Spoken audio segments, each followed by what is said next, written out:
We are here to bring you updates on all things sports in the Acadiana area.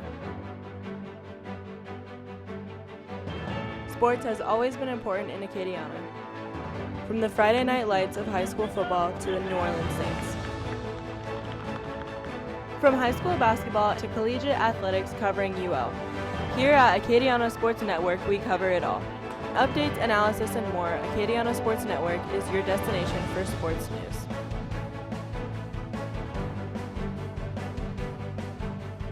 Good morning, I am Stormy Kotelnick. And I'm Brian Jean-Pierre. Welcome to Acadiana Sports Network. The internet and the court of public opinion are nonstop with opinions about the Green Bay Packers star quarterback, Aaron Rodgers, and news of him contracting the COVID-19 vaccine. Earlier this season, he told the media he had been vaccinated.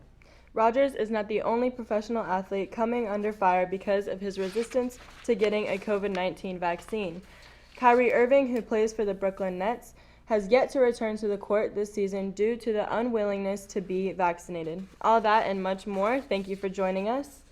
12 games into the season, and the Brooklyn Nets still have not gotten any playing time from Kyrie Irving because of his stance on the COVID-19 vaccines.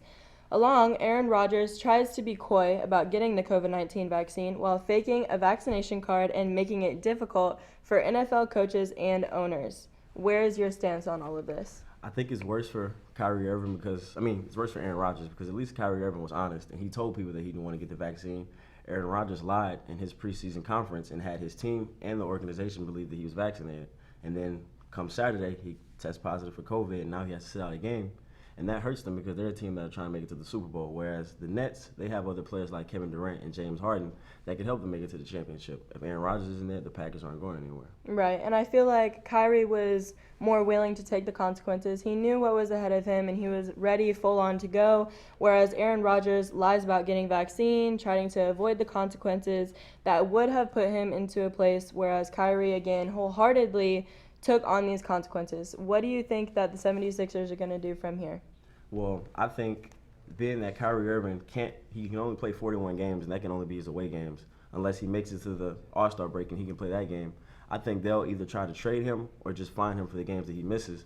But going back to Aaron Rodgers, he lied when he didn't even have to because the NFL doesn't require you to be vaccinated. You just have to go through the protocols. He just wanted to lie to people so he didn't have to go through the things that Cam Newton went through with the vaccine. Yeah, and with that, I mean, it's no secret that this is obviously going to be a very big issue for both the NFL and the NBA. But with that situation with Kyrie and Aaron, which one do you think is going to have more trouble? I feel like the one with Kyrie Irving is still going to have more trouble because, like I said, the NBA mandates that you have a vaccine, especially Brooklyn, so it's going to be more difficult. And next time, we'll discuss Ben Simmons and his ongoing conflict with the Philadelphia 76ers.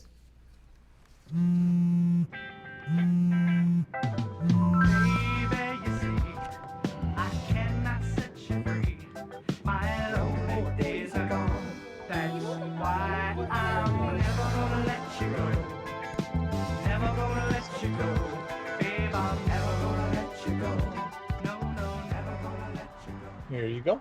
Thank you. Thank you. Never gonna let you go. Never gonna let you go.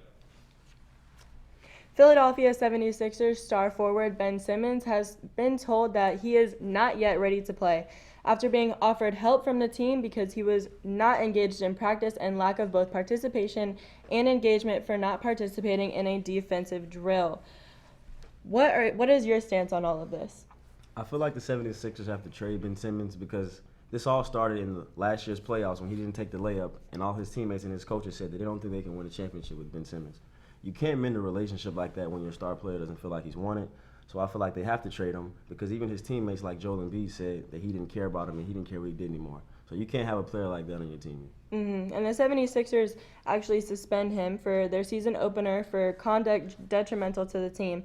And one of his teammates, Joel, said it is not his job to babysit anyone as Simmons refused several times to participate in a defensive drill during practice. Obviously, that is not a very good example that you want to set for your team, fans, coaches, owners, anything like that. And obviously, he has not been getting any type of income since this season started because of missed practice, meetings, and all of that. So how do you think that he's going to be able to bounce back?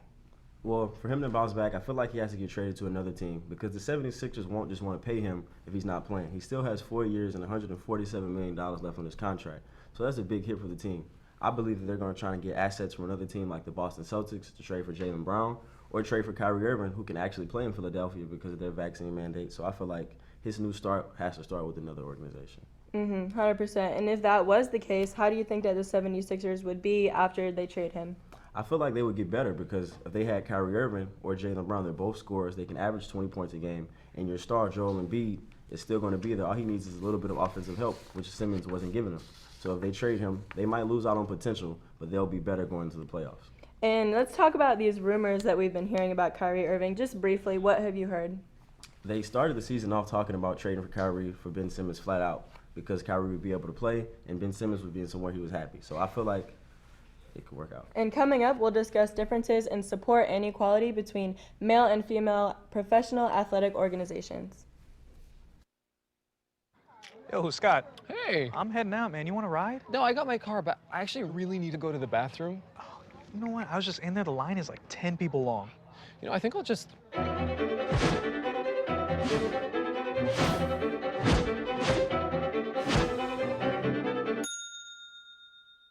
Dude, are you okay? You wouldn't believe what I was just thinking. I am definitely buzzed. Yeah. I think I will take this, and I will take that ride home. Smart man. Did you see how that dog was looking at me? WNBA's Chicago Sky became champions, and no one was there to celebrate with, as the streets were near empty during their parade. Women in basketball and professional sports need to go for the industry and not be left without attention from their success. And the Atlanta Braves haven't stopped celebrating since their national championship since Tuesday night when they brought the 2021 win home. What is your stance on all of that? I feel like it's laughable because if you look at the parade, there are more people biking on the street than attending the Chicago Sky's parade. As for the Atlanta Braves, there were thousands of people out there to celebrate them, and this was the second least watched World Series in history. The WNBA viewership went up 64%, but if you can look at the championship parade, there's still not a lot of people celebrating. So I feel like people have to do more than just go to the games and tune in their TV to show support to the women's sports. And with that, there was an article titled WNBA's Chicago Sky's Championship Parade Draws Laughable Crowd by Nick Gids. Yes, the turnout of the crowd wasn't as expected, but he mentions, seriously, take a look at this hilarious scene in downtown Chicago where only a few faint chants can be heard. If there was any chance for women's sports to grow and begin to one day have a crowd, bashing on women's sports like this is not the way to do it. And I feel like the NBA players should be able to come and recognize the WNBA a little bit to try and up their fame and see where it can go from there to help the women out. What do you think about that? I agree. I feel like more players should step up from the NBA perspective because they do a lot of talking about wanting to support them, but I think the action is what the women's needs. Players like Kyrie Irving even donated $1 million of his salary to the women's, but that's not going to be enough. You have more players that have more money and they can step up and help them out. And the community has to do better to promote the parade, get more people to come out and show support because the women's sports deserve the same recognition as the men's sports. And compared to the Women's Basketball Championship, the Braves were able to have a celebration that started in downtown Atlanta, went to Cobb County, and then the Braves' home park. As Atlanta dedicated the celebration to Braves Hank Aaron, the former home run king who died in January, the parade started in a great place, his home run monument.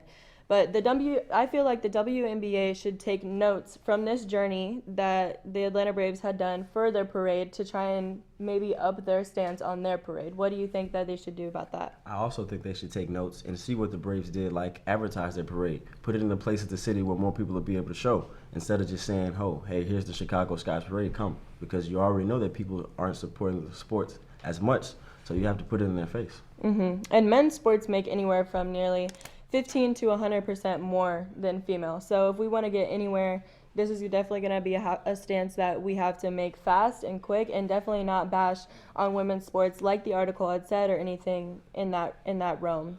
I agree. It all starts with the advertising and more people showing support. So what do you think are some solutions that they can do to help the Chicago Sky? That's all the time we have for today. Thanks for joining us.